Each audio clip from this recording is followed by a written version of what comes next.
En el medio y largo plazo, en mi opinión, habría que dirigirse más bien, enlazando con el tema de la importancia de las edades iniciales y la educación, la estimulación temprana, parece fundamental, y así lo apunta la evidencia empírica disponible, que sería bueno intentar enriquecer los entornos de los niños que están en familias menos favorecidas. El enriquecimiento no tiene por qué entenderse solamente en términos estrictamente monetarios, de aumentar el caudal de financiación que vaya a estas familias, sino sobre todo enriquecer, hacer más estimulantes, más variados, pedagógicamente con más contenidos y más variedad de estímulos, los entornos familiares, pero también los entornos educativos a los que estos niños tienen acceso. Y en este sentido, facilitar el acceso a educación infantil de calidad a los niños en situaciones menos favorables parece una cuestión fundamental. Hay básicamente tres tipos de políticas para afrontar la lucha contra la pobreza infantil. Unas son las políticas paliativas, es decir, tú convives con la pobreza que tienes y simplemente tratas que esa pobreza no se traduzca en otras formas de exclusión. Tratas que esa pobreza no produzca desnutrición, tratas que esa pobreza no produzca exclusión educativa, tratas que no produzca problemas sanitarios. Es decir, estas son políticas paliativas que son muy necesarias, es decir, hay una correlación bastante estrecha entre pobreza y estos problemas, fundamentalmente los problemas educativos de fracaso escolar, pero digamos que tenemos todo un paquete de políticas en ese sentido que siempre es mejorable, ¿vale? Hay una segunda línea de actuación contra la pobreza, que es básicamente fomentar el empleo de los dos progenitores. Existe mucha evidencia que señala que la pobreza se concentra fundamentalmente en los hogares pobres en trabajo, los hogares donde solo trabaja un progenitor o incluso ese progenitor trabaja, digamos, de forma transitoria, intermitente, etcétera, etcétera, ¿vale? Entonces hay una serie de políticas que pueden fomentar la incorporación de un segundo progenitor o de un segundo adulto al mercado de trabajo, políticas que pueden ser fiscales, créditos fiscales que benefician a las parejas en las que trabajan los dos miembros del hogar, digamos, bonificaciones al empleo de determinados colectivos donde los adultos, determinados colectivos de adultos a los que les cuesta trabajar, o sea, bonificaciones, por ejemplo, para que trabajen las madres solas, y fundamentalmente políticas de conciliación que permitan que, digamos, el progenitor que se queda a cargo del cuidado de los menores pueda incorporarse al mercado de trabajo porque deja a sus hijos al cuidado de profesionales, ¿vale? Fundamentalmente escuelas infantiles, pero también, digamos, actividades extraescolares, o sea, centros de actividades extraescolares que se puedan hacer cargo del niño mientras el segundo progenitor está trabajando, ¿vale?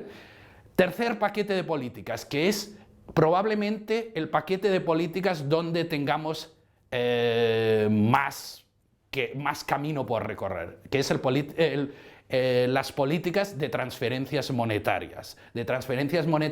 a las familias con niños, las políticas que reconocen que los niños son un bien público, no solo un bien privado de sus familias, y sufragan ese bien público, ¿vale? En ese sentido, en muchos países existen transferencias universales para familias con niños, hasta los 6 años, hasta los 12, incluso hasta los 18 años en algunos países. En España tenemos unas políticas muy limitadas en ese sentido. Tenemos unas políticas muy focalizadas en colectivos muy desfavorecidos y muy poco generosas. Es decir, pagamos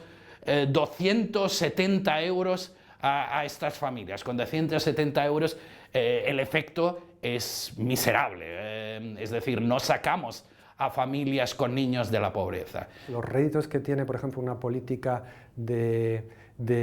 escuelas infantiles van mucho más allá de la desigualdad de género, tiene que ver también con la reproducción de desigualdades sociales, de la igualación de oportunidades de acceso a la educación de niños de diferentes orígenes sociales. Es decir, es realmente un tipo de políticas que, como decía alguien hoy por la mañana son un win-win, ¿no? Son unas políticas que tienen que dar grandes réditos sociales y económicos, y no encuentro ninguna razón ni de tipo moral ni de tipo de eficiencia económica que nos permita ir en contra de estas políticas. Primero, porque facilita la incorporación de la mujer al mercado laboral, y segundo, pues porque bueno, parece que esta educación a los 0-3 años, que hasta hace poco parecía como que no era importante, se ha revelado como una de las más importantes, donde se desarrollan todas las habilidades no cognitivas y que luego las vas a arrastrar el resto de tu vida, y por lo tanto esta es una política que no habría que esperar un minuto para tomársela en serio. El gran dilema siempre en este tipo de cuestiones, cuando desde la investigación se trata de informar las políticas públicas, es si esta transferencia es mejor que sea universal, es decir, que se aplique a todo el mundo, en este caso sería por niño, independientemente de la renta disponible en el hogar, o bien centrada o condicionada a la renta a la que se dispone en los hogares. Bueno, parece que hay bastantes problemas cuando se intenta condicionar a la renta, problemas de estigmatización o problemas incluso de cómo detectar a las personas que son susceptibles de recibir la ayuda. Por lo tanto, bueno, si queremos de una forma rápida intentar mitigar el problema de pobreza infantil, tal vez lo más sensato sería acudir a una transferencia de tipo universal, siempre que, por supuesto, fuera sostenible económicamente y demás. Es deseable, en general, tender hacia políticas universales de ayuda a la infancia, ¿vale? Y las políticas universales, fundamentalmente porque las políticas universales, digamos, concitan más apoyo social. Las políticas focalizadas en grupos desfavorecidos muchas veces son percibidas por las clases medias que pagan el estado de bienestar como políticas de las que ellos nunca se beneficiarán. Y en ese sentido, los países que han hecho apuestas por políticas focalizadas muchas veces han tenido políticas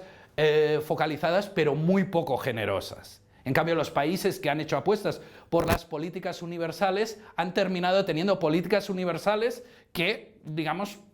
gastaban un volumen sustancial de recursos, y al final el efecto redistributivo, a pesar de que no fueran tan progresivas, terminaba siendo mayor. Ahora bien,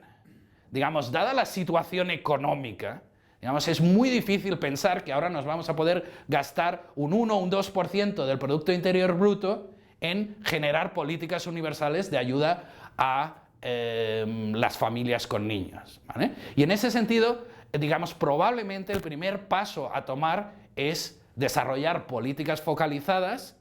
o políticas universales, digamos, de cuantía relativamente baja, acompañadas por complementos a los hogares donde las situaciones de pobreza son de mayor severidad, de manera que consigamos realmente sacar de la pobreza a estos colectivos y no provocar que unas ayudas, digamos, relativamente poco generosas se dispersen entre colectivos muy amplios y al final no tengan ningún efecto.